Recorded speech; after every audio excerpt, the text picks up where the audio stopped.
سبيل الدموع سبيل مريح تنهدى يا صاحي كي تستريح وبث الدعاء الخفي الصريح يسعك الفضاء الرحيم الفسيح سبيل.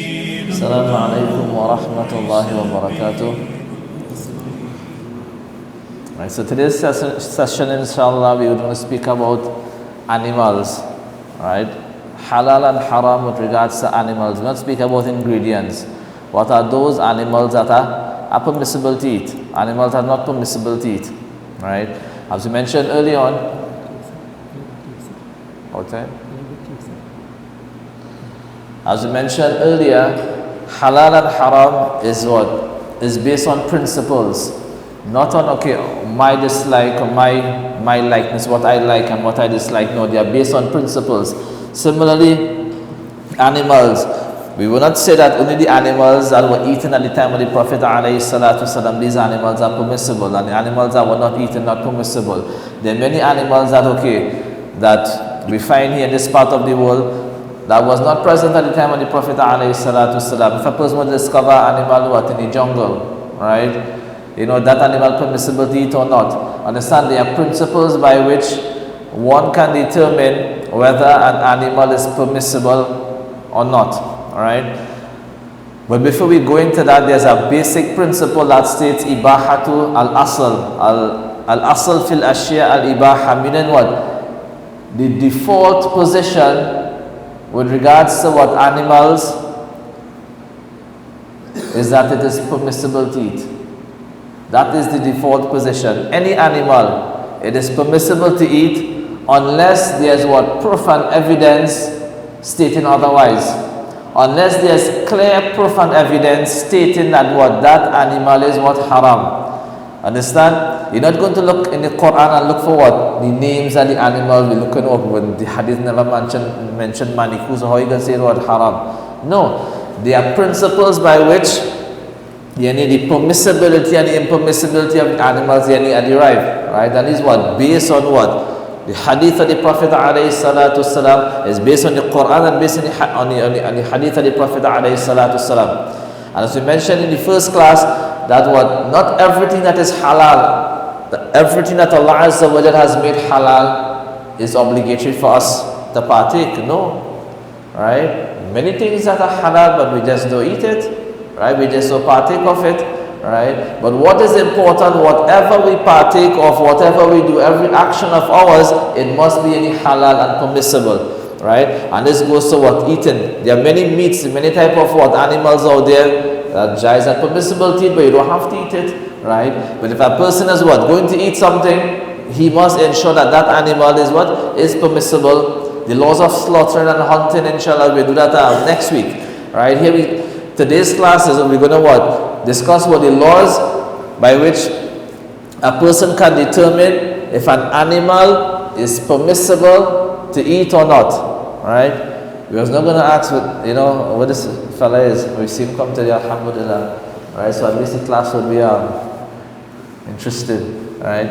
So the first principle is that ibahatul asl, meaning what? The default position is what? All animals, all creatures, it is permissible to eat unless there's explicit Shari'i evidences proving its impermissibility. Proving what? That it is unlawful. Proving that it is what? Haram.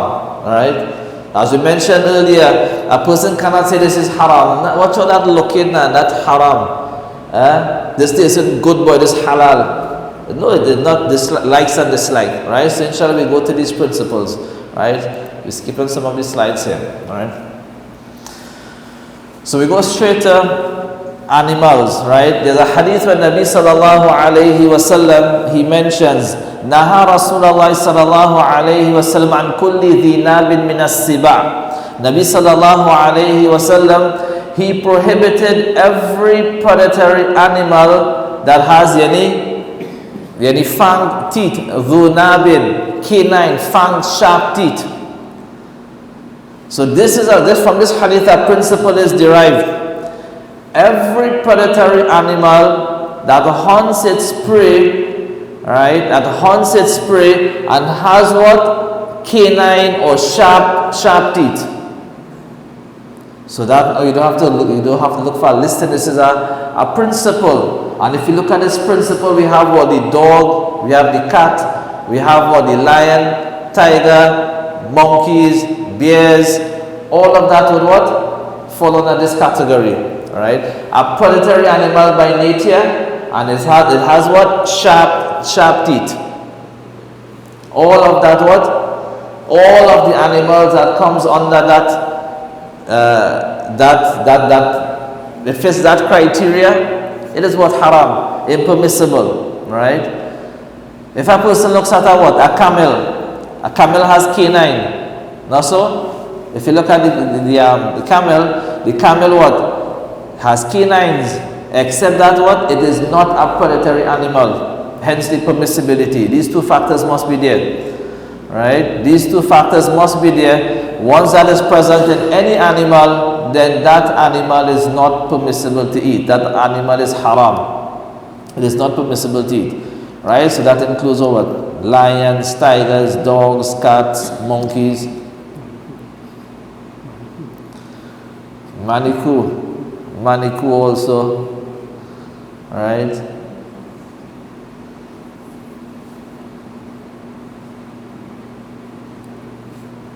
Maniku would what?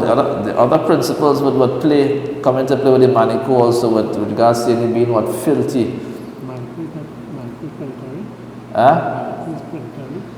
If it doesn't fit on that predatory, understand anything that hunts its prey, anything that hunts, that kills and eats, that is a prey, a predatory animal. Alright? Right, because inshallah this aquatic animal different. We come in there just now. Alright? So that's the first one, that's the first principle. Right? Every single what? Predatory animal that possesses sharp teeth, fang teeth, canines, predatory by nature, haram, not permissible to eat. Right? Understand that even though you were to change that, you take out the teeth, right? We just said, right? Even though you to tame that animal, right, and would give it change its diet, it's still the hukum and the ruling would still remain. Right? The second principle here, Allah Azza wa Jal, He mentions in the Quran, يُحَرِّمُ عَلَيْهِمُ الْخَبَائِثِ, and Allah subhanahu wa ta'ala has made prohibited for us khaba'ith, things that are considered any filthy by nature. In the tafsir and the explanation of what this ayah, the ulama, the jurists, they have what? They have deduced from this ayah that what? Animals that do not have blood. Understand what makes an animal clean, right? When it's pure, when it is slaughtered and the blood flows, right? So understand when we say animals mean what? Creature, whether we call it insect or whatever. Because if you look at what? The scientific classification, the spider would be under a different classification from what? Insects and this and that. So when we say animal, we speak about a creature then, right? So every creature that doesn't have flowing blood or doesn't have blood, so that includes all types of what? Insects, wasp or whatever, right? All of these are impermissible. Right, beetles, wasps, spiders, scorpions, all of these are impermissible. But the only time you'll see the only time it will be permissible, any item from this category or any entry from this category, it will be through what? An exception, an exemption mentioned specifically in the Quran or the Hadith of the Prophet alayhi salatu wasalam. We see from the hadith of the Prophet ﷺ, he mentioned, أُحِلَّتْ لَكُمْ مَيْتَتَانْ وَدَمَانْ. Nabi ﷺ mentioned two dead things, carrion, are made permissible to eat. And two blood is made permissible to eat. Alright? As for the two dead things, meaning what they're dead, you don't have to slaughter it for it to be permissible. They're dead and it's permissible to eat. Alright? One is the fish, and second is what? Jarad. Jarad is the locust. The locust would fit over here as an animal, a creature that doesn't have blood, right? So despite the locust not having blood, it is exempted from what? Being impermissible because of the explicit hadith of the Prophet alayhi salatu salam. Alright? Understand? Locust and if you don't want to eat it, you don't have to eat it. Right? We don't say you have to eat it. As we mentioned earlier, not everything that is halal, you have to eat it. Right? You have to try it. No, khalas, if you don't want to eat it, don't eat it, but it doesn't change the ruling. Right? So those things that animals that do not have blood, insects, wasps, spider, beetles, it is not permissible to eat also. And what is not permissible to eat, its secretion is also not permissible to eat. Alright? So you have the whole issue with what? What the carmine, hence what the impermissibility, right, of these things. These are secretion from what? One of these what? Beetles. This red thing you find in all the food. Right? Carmine.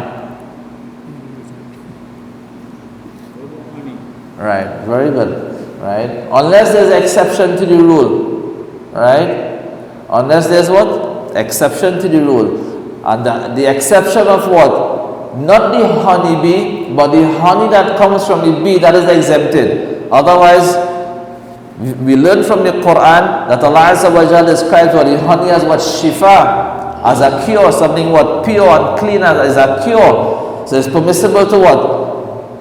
To what? What is regurgitated from the stomach of the bee, that is halal and permissible because that is explicitly mentioned in the Quran. Right? So it doesn't mean, okay, the honey bee is permissible to eat, you can eat the bee too. No. The bee remains on the same hukum. That is what? Impermissible. Right? It is haram to eat what? The honey bee. Right? But the honey that comes from the bee, it is permissible. Right? So if that is the case, we don't do analogy upon that, in the sense that what? Every single insect, what it excretes and regurgitates, okay, that is permissible too. So if the honey is permissible, then what? What comes out from the cockroach is also permissible? No. That is an exemption to the rule. Right? And that is mentioned specifically and clearly in the Quran. Right?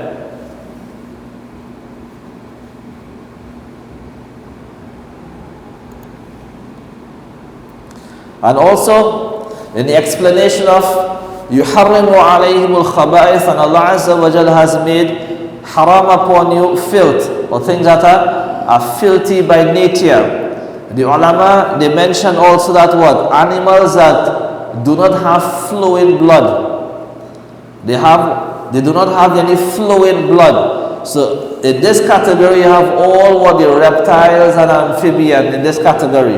Alright, they don't have any flowing blood. What is flowing blood? If you were to slaughter, if you were to cut blood with gush, right? They don't have that. So this includes all types of what? Reptiles, amphibians, things like what? Lizard, snake, alligators, frog, and also what? Iguana. Alright, also what? We'll speak a little of the iguana probably in the upcoming slide, right? After a while. Right? Some see it as an exception to the rule. Right? But generally, animals that do not have any flowing blood, right? Animals that do not have any flowing blood, the whole reptile category, amphibian category, none of that is permissible to eat. Alright? None of that is permissible to eat. Right? It comes in the books of Fiqh. Right? مَا لَيْسَ لَهُ دَمٌ سَائِلٌ. Those things that doesn't have what? Any flowing blood. Any like what? Snake and lizard and all these what? Other animals.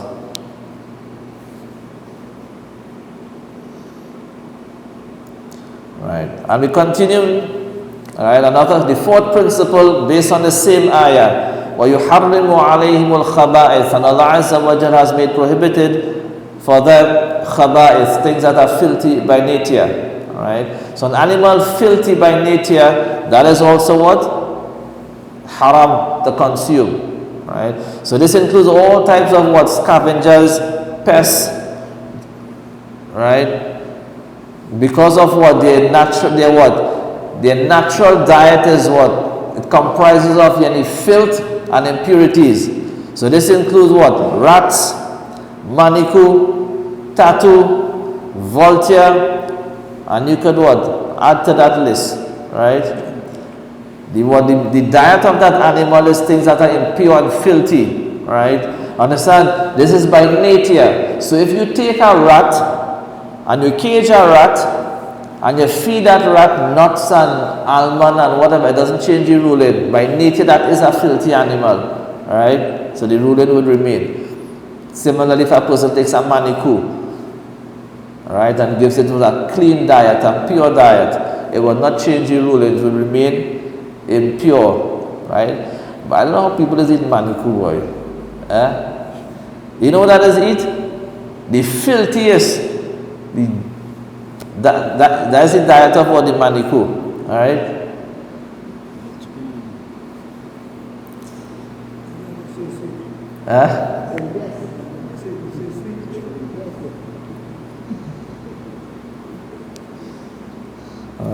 So that's, as we mentioned, some people say it is sweet, it is good, right? The laws of what is halal, what is haram is not based upon a person's likeness, right? A person may like something, the other person may be disgusted of it, right? And vice versa. So it doesn't what? Different people, different tribe, right? They have their own likeness and their own preference, right? So the laws of the Sharia is not based on a person's likeness, right? So animals that are filthy by nature. So if you listen, you get a vulture, a newborn could just now come out from the egg, right? You get about a half dozen, right? They just hatch, and you keep them in the cage, and you give them corn, and you give them grains and this and that. That doesn't change the ruling. It remains right? It might taste sweet too, right? That doesn't change the ruling. Right?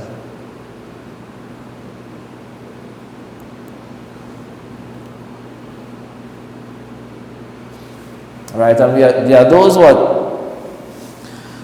those animals mentioned specifically. What we mentioned, the first four principles, these are what? These principles are deduced from what?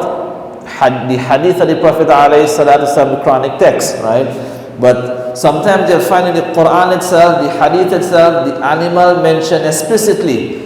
The impermissibility of that animal mentioned explicitly in the Quran, explicitly in the hadith of the Prophet ﷺ. Like Allah Azza wa Jalla mentioned about the khinzir, the pig. Right? So that is mentioned specifically in the Quran as being what? Najis and impure, filthy and impermissible and haram. So pigs and all, the entire family, right? The entire pig family, whether it be wild or tame or however, right? All the species of pigs are impermissible, right? Also, domesticated donkeys. Donkeys of two types. Trinidad may have more types, right? But donkeys of two types, the domesticated donkeys and the wild donkeys. The domesticated donkey or the wild donkey, al-himar al-wahshi, this is actually the zebra, right? Al-himar al-wahshi, the wild donkey is actually what is called a zebra. So that is permissible to eat, that is permissible to hunt. Alright, it's a wild animal and it could be hunted and eaten.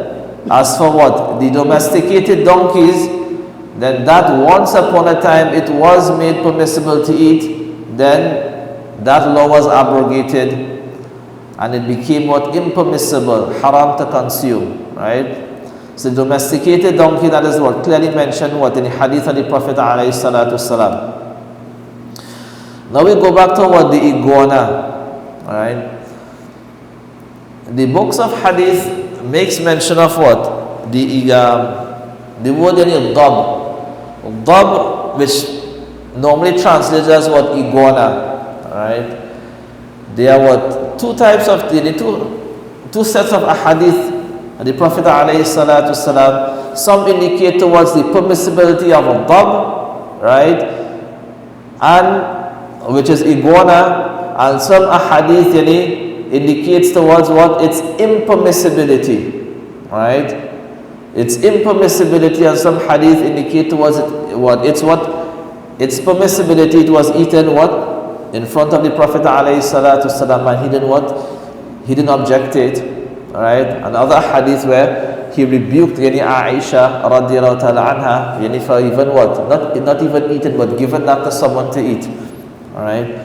That is one. Second is what? The dhab that is mentioned in the hadith, which is normally translated as iguana, right? Is it the same iguana that we have in Trinidad here? We find in what? In the tropical forest, right? What was referred was that desert iguana that they have what? That is what? In that place, found in that place, right? We don't know if it's the same what?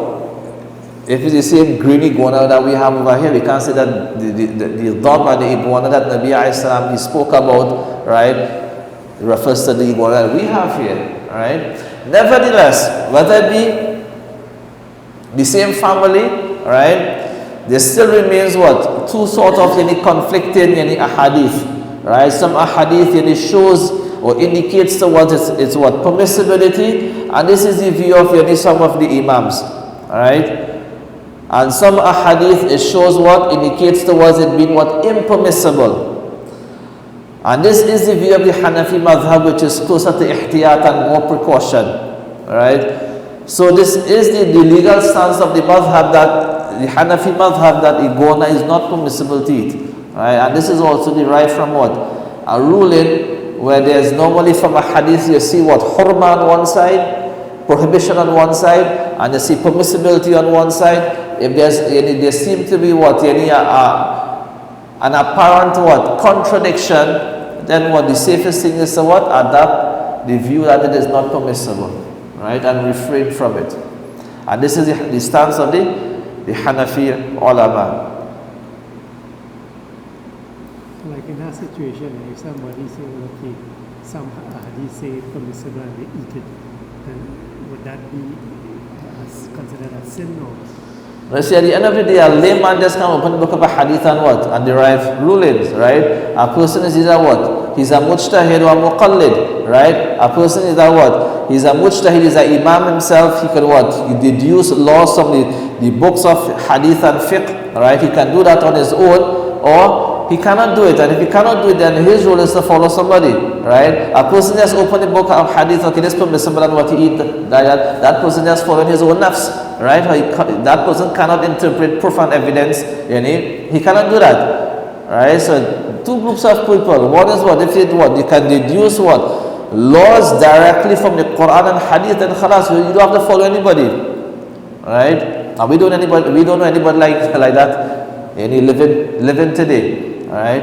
And if you can't do that, then Allah Azza wa Jalla mentioned in the first Allah dhikrin kuntum la ta'alamun, ask the people of knowledge if you don't know, and this is why we follow any madhab. Right? We don't follow because okay, we see a profane evidence, right? Many a times we don't know a person may not understand what? Profane evidence, right?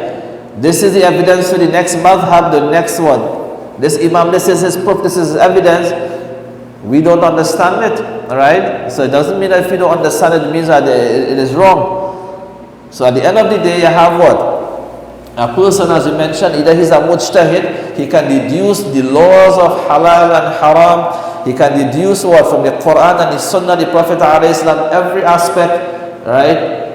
Of khalas, every aspect with regards to salah, zakat, this, that, he can do that. If he can do that, then what? Go ahead. And if you can't do it, then what? You need to follow a madhab, right? You need to follow a mujtahid. Simple as that. I don't like I hear that halal. I never eaten before. I hear my when I do first time according to Hanafi. Yeah, according to the Hanafi madhab, the iguana is what? By two principles, right? The first principle is what? It is considered it doesn't have flowing blood. Right? So it comes under that principle, creatures that does not flow in blood, right? So what remains now, is it an exception to the rule or not, right? So if you look at the hadith of the Prophet ﷺ, some of the hadith, it appears to be an exception to the rule, based on some ahadith, alright? But other ahadith, it shows what the impermissibility. So because of this, what apparent, not a real, but that apparent contradiction, right? The Hanafi, the ulama, they have adopted the position of hurman, what being impermissible.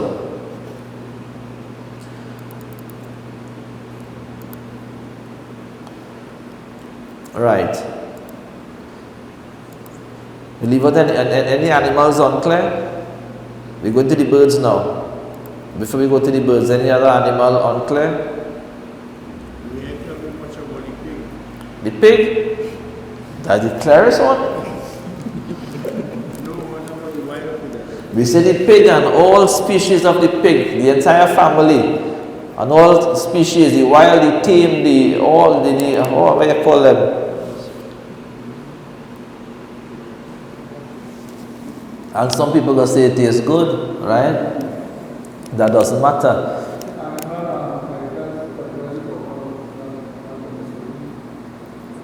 What is that?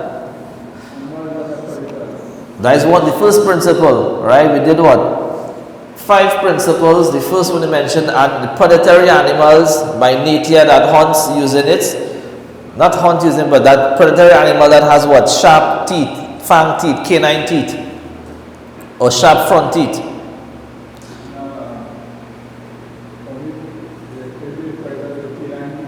Yeah, there must be predators. Otherwise, you have your rabbit coming in, or you have your goat coming in, it might bite you too. They have sharp teeth, right? It must be predatory by nature. Right, so we're going over there now. We're going to the aquatic animals after the birds, right? Anything before that? We good? So the next thing is just probably what? The iguana for some, and probably for some what the manikou or the tattoo. Right. The 6th principle, here we're speaking about the birds, right? Lawful and unlawful birds. That same hadith we quoted at the beginning when Nabi sallallahu alayhi wa sallam naha an kulli dhi nabin min as-siba', where he prohibited every predatory animal that possesses any canine fang teeth. And the same hadith he mentioned an kulli dhi mikhlabin min at-tayr. Mikhlab kulli dhi mikhlabin min at-tayr. And all those what? Birds that are also what? Predatory by nature and hunts with its claws, right? It hunts its prey using its claws. That is what? Impermissible. Predatory by nature, and it hunts using what? Its claws, right? So that now you could list a whole list of any birds, right? You have what? The kite, the raven, the eagle. What do they have again? Hey, common fowl. Let me hear. Explain the common fowl. Let me hear. They have the predatory by their feet. They have the fangs to kill you to hunt. You ever see a common fowl? Yes. What I catch? They say by nature. Not the one we have for the animal. But they say by nature. If you go by what you see, by nature, you can follow $1. No. You still have people whose game fight that thing. That's different. You don't go down the road and see a gamecock. There's something that get trained, right? Cock by nature is not. They don't. It's not like that, right? The question is, you ever see what a rooster run down a rat and hold it by the but not the beak, hold it by the grab it by the claw? Or you ever see a dog run down what? Something and grab it by the claw? Listen up how a parrot is eat, right? We see the parrots take the foot and eat like that, right? But the parrot is not what? Predatory. And even if say yes, this parrot is eat little them small chicken, right? It would pick, right? It would use its beak, right? So if you look at the pelican, the pelican is a bird that is predatory by nature, right? Except that the pelican, how it hunts? Using its beak, right? Not its claws, right? So the common fowl remain halal, right? The common fowl remain halal. So those animals that are predatory by nature, and if you look, right, you read up on what? Common fowl, these desi fowl, what? If they are predatory by nature, no scientist is going to tell you that too. Anyhow, nobody going to tell you that these animals are predatory by nature, right? If you put a little chicken, like what? In the pen, you see them normally with what? they would pick each other like that, right? That is not a predatory animal, right? Even though they might pick and they might eat some blood too. They might give them pieces of meat and they would eat it too. That doesn't make them predatory, right? You call these what? That is why you call what? These animals, any domesticated, any birds, right? Difference between wild and domesticated. You have the domesticated one and you have the wild one, and the wild ones you have but those are predatory by nature.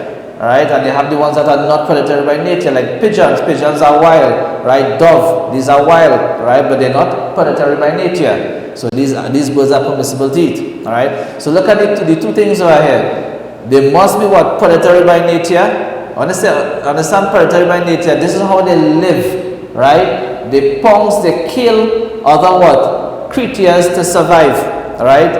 That is the definition of being predatory. They kill creatures to survive. They kill and they eat to survive. Alright? So they must be predatory by nature. And secondly, what? In killing, right?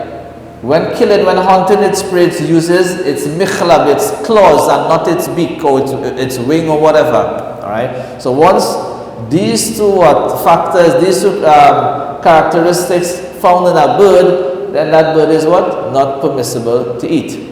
Alright? So you have the falcon, the eagle, the hawk, alright? So if you chain your rooster to what? To kill. That's different, right? When we were young, we had the opportunity to visit the freedom farms. And when chicks were not hatched, because of their predatory nature, they used to burn the beaks. Back in the day, I don't know if they still practice that. But that was the nature of the bird. In school, they taught us that they burn one of the beaks, so they want to attack them. Probably have an aspect of that, but right, but it's not that animal that would what? Kill to survive, right? It's not an animal. Listen, you have what? Okay, listen, you would understand if in the farms, as I mentioned, you would see animals what? The chicken what? Pecking out the other chicken, right? And if you give a chance, you might kill it, right?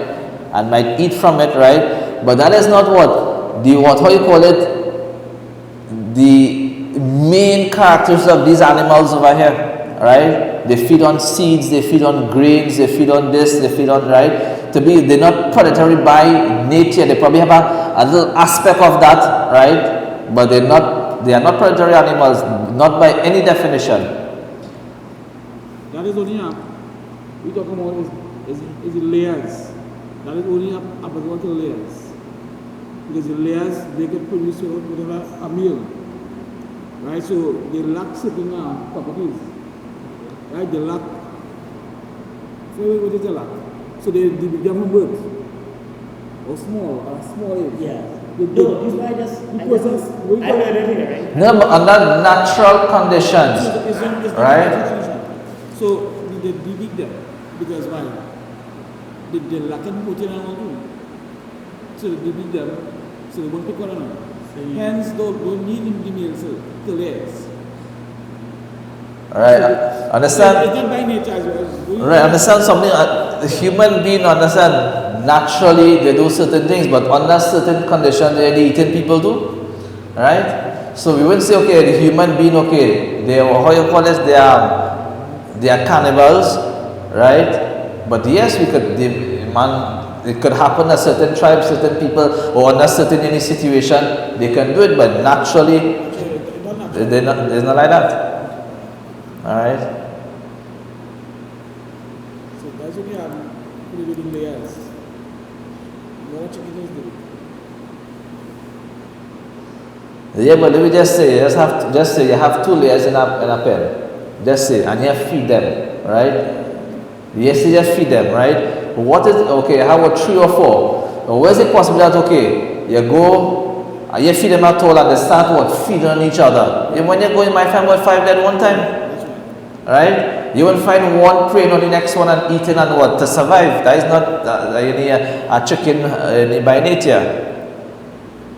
Unless I know the things that they're pumping in them now, I don't know. right? So we could. Layers is man-made. Huh? Layers is man-made. They experiment with the layers. Because the layers don't need meal. What is that? It's something man-made.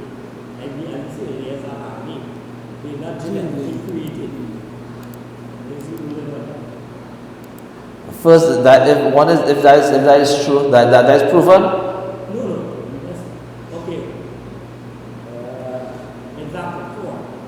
We are genetically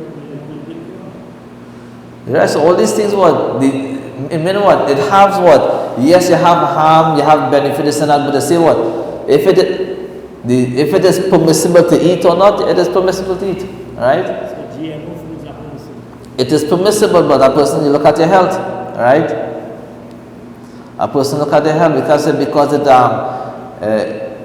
could cause that, it's haram, right? No, it's halal, right? But you a person what? For example, a person what? He a diabetic patient, right? And if he would consume what plenty sugar for him, hey, that is detrimental. But because it's haram to eat that kurma or that you know, it remained permissible.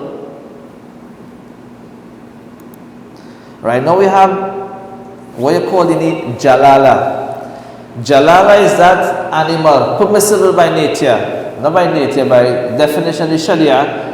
The animal is permissible to eat, all right? Except that what?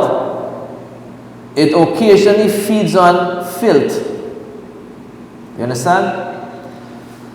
Here we're speaking about what? A chicken. We're speaking about an animal that is permissible to eat. For example, a common fowl, right? Duck, goat, right? Sheep. All these animals permissible to eat, right? According to the Sharia, it's permissible to eat. Except that what? From time to time again, it may feed on what? Filth. Impurities, right? All the duck that people like, the sweet one, is partially soaked away. Right? And sometimes you find what? Animals eating sometimes what? At times eating their own feces. Impure, right? So what is the ruling on that? Does that what? Make the animal what? Impermissible or not? Right? Here the ulama, they have mentioned the animal remains permissible and halal, except what a person should do. That person what? Should cage that animal and give it what? A pure diet for a few days. Give it a pure diet, pure food for a few days before slaughtering. So the second question now, if that is not done, right? And the animal what? Sometimes will eat filth and eat that, right? Is it permissible to eat? If a person were to slaughter without caging it and giving it any pure food, alright? The ulama, they have mentioned that listen, if it is slaughtered and once what? There is no stench or smell from the meat itself, alright? It is permissible to eat. Understand?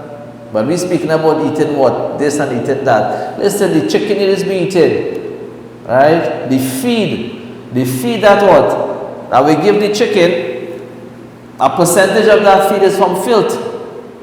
Alright? When they say filth, from blood, from the dead chicken itself, or dead animals itself, blood, guts, everything, right?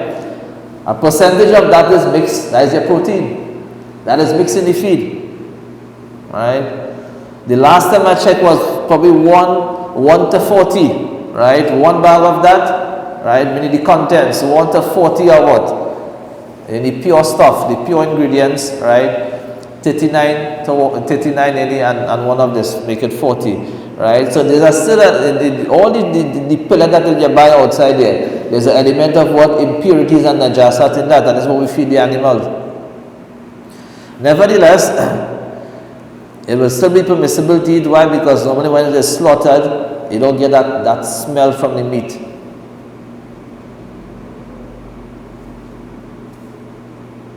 Right? And we don't know of any feed out there, whether it be for your pet, or whether it be for what? Poultry animals, right? Any feed that is what? Free from what? Filth and impurities. There's always a percentage. Yeah, but people don't really give them just pure corn. If you normally, Understand if you normally rearing animals for yourself, chicken for yourself, you know, you do that. But people who do it in a commercial way, they're not going to just give them corn. Alright, so that's the ruling over there. Now you have animals and the crossbred animals. Alright, understand in the animal kingdom, the ruling is what? It follows what?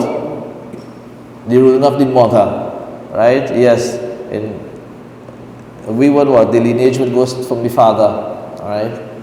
But in the animal kingdom, it will be considered what? Based on the ruling of the mother. For example, what? If the mother is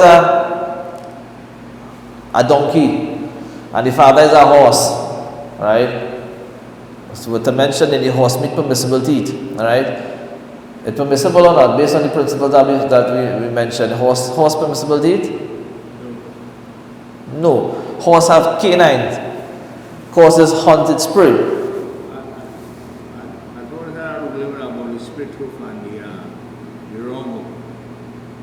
A horse have a wrong hoof, the dog will be split. And the cow have a split hoof, like a goat. Okay, very good. I mean, observation, but when we speak about being permissible or not permissible, we mentioned certain principles, right? We didn't mention about the hoofs, right? The hoofs and what? Alright, so based on what we mentioned, the horse permissible to eat? No. Which principle is that? Number what? Because they have a split hoof. Okay, so having a split hoof makes it what? Impermissible? Haram? Having a split hoof, make it halal. But having a wrong hoof without a split hoof, make it halal. I should put that from number 8 then. No, that is not, even though there's a difference in that, right, that doesn't change the ruling, right? So it remains permissible. It's halal to eat horse, right? Nobody really eat horse because it's expensive, right? Nobody eat horse because of the scarcity, right?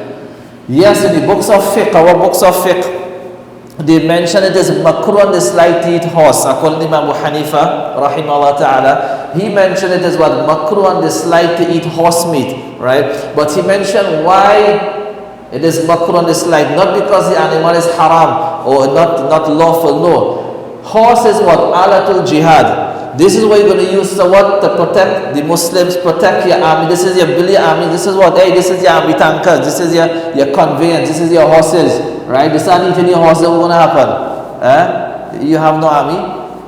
Alright? So on that basis, not because it is what? Anybody beat or anything like that. Right? So it's mentioned as makruh, meaning dislike, do not eat them. Right? Eat other things. Right? You would lessen what? Your ammunition and what? You know? So on that, otherwise, the horse is just like what? The sheep, the goat, the cow. And it's what? And being what? Permissible and halal. Right? So go back here now to what? The ruling with crossbred animals. So if, for example, the father then, or the male is what? A horse. Right? The male is a horse which is permissible to eat. Right? But the mother is what? A donkey. So now, if what? That donkey gives what? Birth, then that animal will be considered a donkey. Meaning even if they call it a mule, whatever, the ruling of the mother would apply. That would not be permissible to eat. Right? It would not be permissible to eat. Right? And this is what? At that time you could say yes. Right? The father must be the horse, because that's the bigger one, and if the mother is the what? If the mother is the horse and the father is the donkey, right? Then practically that's not going to work out. But using what? Whether what? The insemination be what? Naturally or artificially, it doesn't matter. The same rule would apply, right? So the rule here is that what? The mother, whatever the mother is, the young would have the same ruling, right? The young would have the same ruling.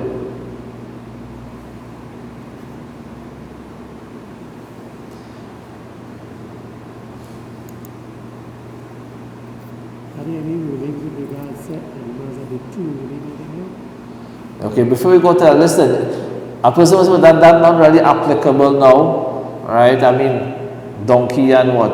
Crossbreed and donkey and and horse, that, you know, that don't do with we, right? But the same will apply to what? Wild animal and domesticated animal, right? So you have what? A wild animal, which is what? A deer, right?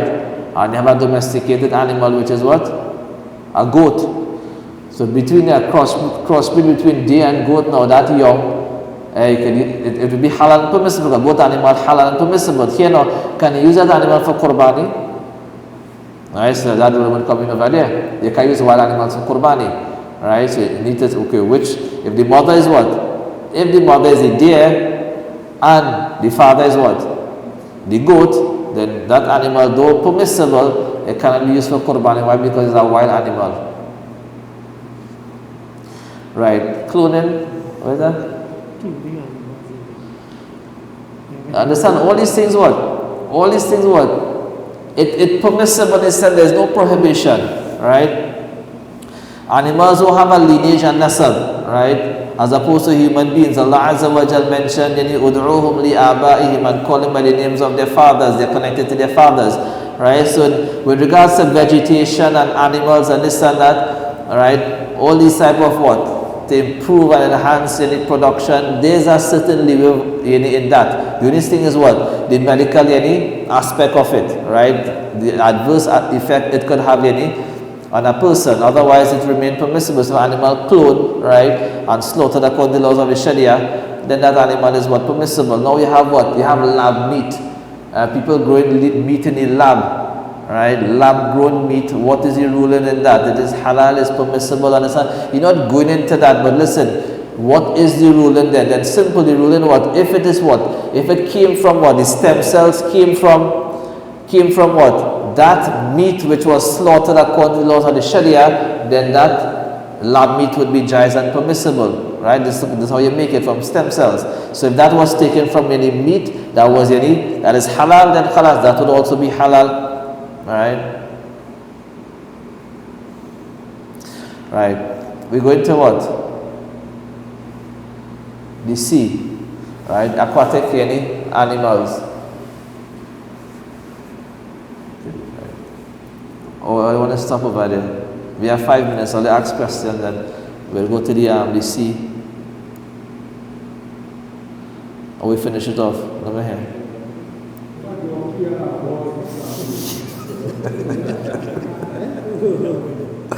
What is that?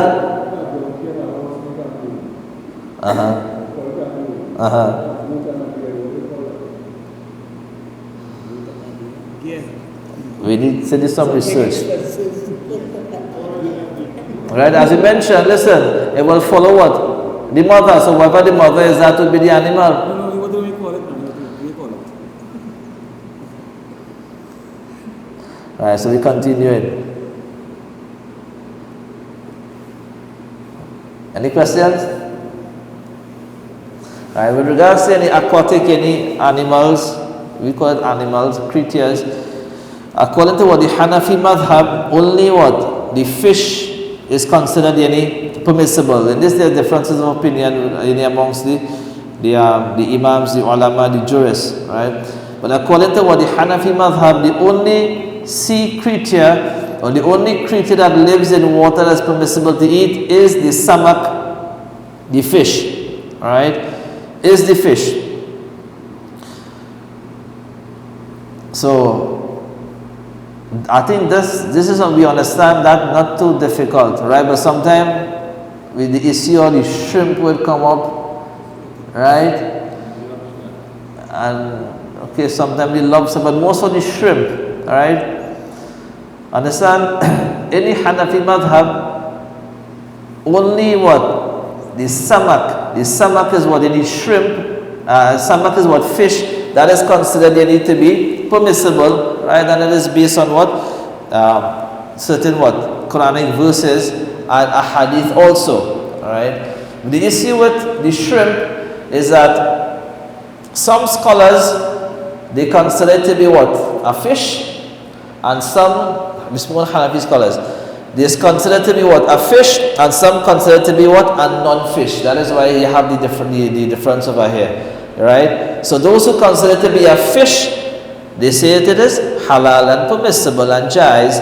And those who are what? After investigation, after research, they consider it to be what? A non-fish. They would say what? It is not permissible, it is haram. And then you have the third group of Hanafi scholars would say, listen, here say halal, they say haram. Hey, that makruh, just don't stay away from it. Right? It's better to stay away from it. So that's why you get these three rulings here. Right? Otherwise, what? The ruling is that, listen, fish permissible. Right? With regards to the shrimp now, how are you going to classify? Understand here. You have the scientific classification, and you have the classification of the norms of the people. Right? So those who go what was scientific classification, if you go to look at what? The shrimp, right? So when we, right, the person who researched the common fund researched the shrimp too, right? You would see that what is a non-fish.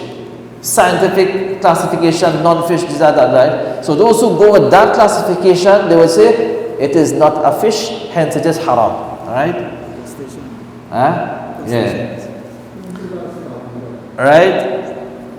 Right? We say that because other people say it. Right? Now there are those who classify the shrimp as a naw' min as-samak, a type of fish. Right? And we have what citation from what as early as what the 2nd century Hijri. Right? The ulama at that time, the specialists at that time, right? They say naw' min as-samak. Right? They consider it to be what? A type of fish. Right? We would what? We would what? How you call it? We would communicate certain things we hear from people or we read from books. Right? But they consider it to be what? How you call it? A type of fish. Right? And they even describe it, a type of fish. Right? I have a what? An article I write up, right? A fatwa on fatwatt.com. Check it out, right? The ruling of the shrimp according to the Hanafi madhab, right? And you see all what? The details there, the proof and the evidence, all the citation, right? So we're not going too much into what? Proof and evidence, but what we say, okay, those who consider it to be what? A fish, they say it's permissible, and this is their proof and the evidence, right? Those who consider it to be what? A non-fish, they say it is what? Haram, right? That is one. Secondly, those who consider it to be what? A fish, they care less about the scientific classification. Alright? And they have all right to. When Allah made what? Fish permissible to eat in the Quran. أُحِلَّ لَكُمْ صَيْدُ الْبَحْرِ وَطَعَامُهُ. When Allah mentioned that permissible for you is what? The prey of the sea and its food. We have to wait after 1400 years to see, okay, what is actually a fish?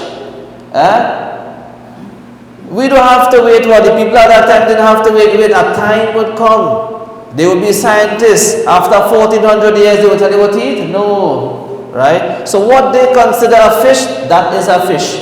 You understand? What they consider to be a fish, that is a fish. Right? We are not bound by what these scientific classifications are. We don't negate science. Right? We are not bound by scientific classification. Our rules of halal and haram is not based on their classification. A couple years ago, the rabbit was classified as a rodent. Right? And then afterwards they remove it from the rodent and put it in the next classification. Our laws don't change based on their classification. Alright? The whale is permissible to eat based on what the hadith of the Prophet ﷺ. Today's scientific classification, they classify whale as a mammal. You could say what? Mammal, what? That doesn't change our ruling. Right? So what is a mammal fish then? Khalas, we call that mammal fish. Right? So even what? They say no, a mammal is something, a fish is something. So they have the right. So that is your classification. That has no interference with what? Our ruling. Right? So they consider what? The whale to be a mammal, and if you look at what? According to what? The Hanafi madhab, they would say what? Listen, only fishes are permissible to eat. And they would understand there are those contemporaries that would say whale not permissible to eat because it is a mammal. Right? So Right? There are many scholars that they don't look at this classification. Understand? It's not negating science. We use science, right? Science there's no contradiction between science and deen and Islam. No. But their classification, what they classify it as, right, that has no bearing. Right. So the crab now, according to the Hanafi madhab, the crab not permissible to eat. We have no difference of opinion on that. The crab not permissible to eat, even what the crab that live in the sea. So some people mention, listen, the one that run in the mangrove, that not permissible, but the one found in the sea, the blue one, that is permissible. No, in the Hanafi madhab, all crabs, all varieties of crabs, that is what not permissible to eat. Right? It's not a fish. By definition of any, but not even the scientists, right? And not even out of the norms of the people of any time. Because the shrimp and the crab yeah, we're not going into that. Understand? This is your view on it, right? We have experts in the field that would have other views, right? So as we mentioned, those who go under the scientific classification, they will say it's not a fish, hence it's not permissible. And those who don't use the scientific classification, but the norms of the people from centuries upon centuries that they consider to be a type of fish, they will say it's permissible. So we're not going back and forth who say what, right? That is the ruling, all right? We're not mujtahid, and you know what? So either you take this one, or you take that one, or you do that the man in the middle. You know what? I don't need that, right? Let me just stay away from it. And any approach a person wants to take, right? So don't come and say, listen, a person eating, hey, what you're eating is haram. No, you have no right to say that, right? And vice versa, right? A person not eating, right? Khalas, nothing wrong with that. As we mentioned, not everything that is halal you have to eat it. What makes the crab? It's not a fish, right? It's not a fish by any means, whether it be through scientific classification or the urf and the norms of the people. But they're not predatory by nature. No, when we're looking at fish, we're not looking at predator. All fish predatory, right? I don't mean like that. No, what's it? They're not considered to be fish. That means they're not considered to be from the sea. Wait. No, say that again. If? They're not considered to be fish. That means they're not living so they're not. Crab that lives on land. As you mentioned, whether they live in sea, right? If you want to consider, okay, just say the crab as a land animal then. Just forget. So just say crab as a land animal, right? That would fit under what? Those creatures that doesn't have blood or flowing blood. Right? So on these principles here, it will not be permissible, right? If you consider it to be what? Just the one that live in the sea. See, a sea creature, right? Not a land creature, a sea. It will not fit what? The criteria also. Alright? So when crab run, then what we going to do?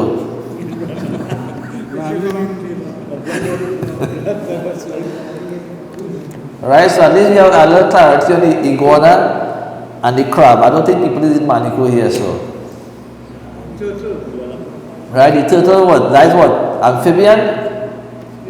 Right? So that's what if you want to consider it to be a sea creature, it's not a fish anyhow. You consider it to be a land creature, it doesn't fit it's not permissible to anyhow. It fall under would be amphibian. The alligator too. You catch them. You catch. Alright, good.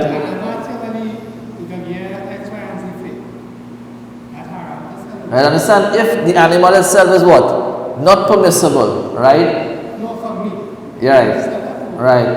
If the animal that is not permissible, right, then the sale of that also is not permissible, right? So now are you not eating or catching from a partner? You catching it, understand here? There are certain animals that are not permissible to eat, but you can still hunt it because it has a benefit, right? You can benefit from the skin. Or you can benefit from like the elephant, the truss, and not the truss, that the ivory, you can benefit from the animals that are not permissible to eat, right? But when you catch a manikou, the only benefit from that is consumption to eat, right? So you can't say I'm going to catch the manikou and benefit from the skin, I'm going to tan the skin, and no, that is to eat, right? So understand, even though you decide to gift it, right? Still, you cannot what? You cannot own that. Meaning what? That debt. What? Understand? When they kill that, there's a carry on, right? You can't own that, and you can't what? You can't trade in that. You cannot give that to somebody as a gift. You cannot really profit from that, all right?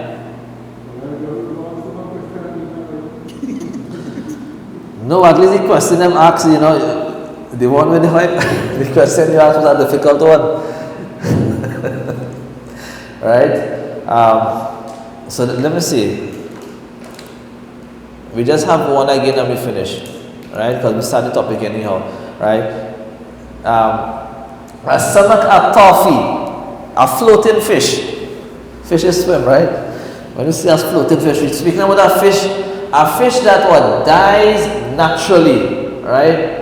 You understand, fishes die naturally to not you know all the time. Okay, we catch it and you know it is die naturally. And, you know, every creature would at time it would die naturally. So anyhow, if a fish were to die naturally and float up, whether it float on top or it's still submerged in the water, once it died naturally, right, that fish not permissible to eat. Right? The Prophet ﷺ, yes, he mentioned what? That fish in which what? The sea it throws out. Right? Those who live by the shore, you'd see what? Right? The sea what? It throws out the fish, or when the tide what? Recedes, it leaves the fish on the shore, and it dies like that, then that is permissible to eat. Right? The only fish that is not permissible to eat is that fish that does what? Die naturally and what? Float up. Right? Understand? So if you throw something in water, a dynamite or whatever, and it just all the fish has float up. It's permissible. Why? Because you was the cause of the death of the fish. Right? You get tangled up in what? A trap that you set, right? Or the net or whatever, and it die like that. Permissible to eat. But if you just go and you see what? The fish just float up. Right? Right? It just whoever, it died naturally then without any human intervention, then that fish is what not permissible to eat. Alright? And we'll stop here inshallah. طيب جزاكم الله خيرا. السلام عليكم ورحمة الله.